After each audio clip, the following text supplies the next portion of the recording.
শারদ উৎসবে প্রাক্কালে বন্ধ নেই রোহিঙ্গা এবং বাংলাদেশিদের আগমন। শনিবার রাতে ফের গোপন সংবাদের ভিত্তিতে আগরতলা জেআরপি থানার আটক 4 রোহিঙ্গা এবং একজন বাংলাদেশি। এর মধ্যে বাংলাদেশি ব্যক্তির নাম শেকুর আলী, আমির হাকিম, ইয়াসমিন আক্তার, এমডি তারেক এবং মোহাম্মদ উল্লাহ। তারা প্রত্যেকেই রোহিঙ্গা। তারা অবৈধভাবে সীমান্ত পেরিয়ে বহিরাজ্যে যাওয়ার পরিকল্পনা করলে পুলিশ তাদের আটক করে থানায় নিয়ে আসেন।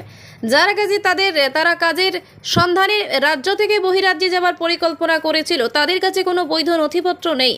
রবিবার সাংবাদিকদের ডেকে এই সংবাদ জানান জেআরপি থানার ওসি তাপস দাস। তাদের বিরুদ্ধে সুনির্দিষ্ট ধারায় মামলা নিয়ে আজই আদালতে পেশ করা হয় বলে জানান তিনি। তাদের পেছনে আর কে জড়িত রয়েছে সে বিষয়ে তদন্ত চলছে বলে জানান তিনি। তবে পুজোর মুহূর্তে পুলিশের সক্রিয় ভূমিকায় নিরাপত্তার উন্নতি হচ্ছে বলে অভিমত বিভিন্ন মহলে।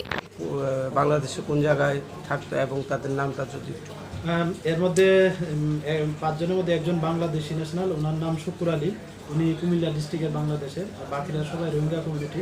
তো এর মধ্যে একজনের নাম হলো আমির হাকিম, যিনি বুলাখালী ক্যাম্প নাম্বার 9-এ, যেটা কক্সবাজারে অবস্থিত। আর আরেকজন হচ্ছেন ইয়াসমিন আক্তার এবং এমডি তারেক, তারা বুলাখালী ক্যাম্প নাম্বার 2-এ, যা কক্সবাজার বাংলাদেশে অবস্থিত।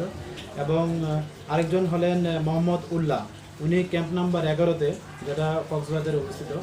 তো তারা সবাই একত্রিতভাবে ভারতের ভূখণ্ড অবৈধভাবে প্রবেশ করে।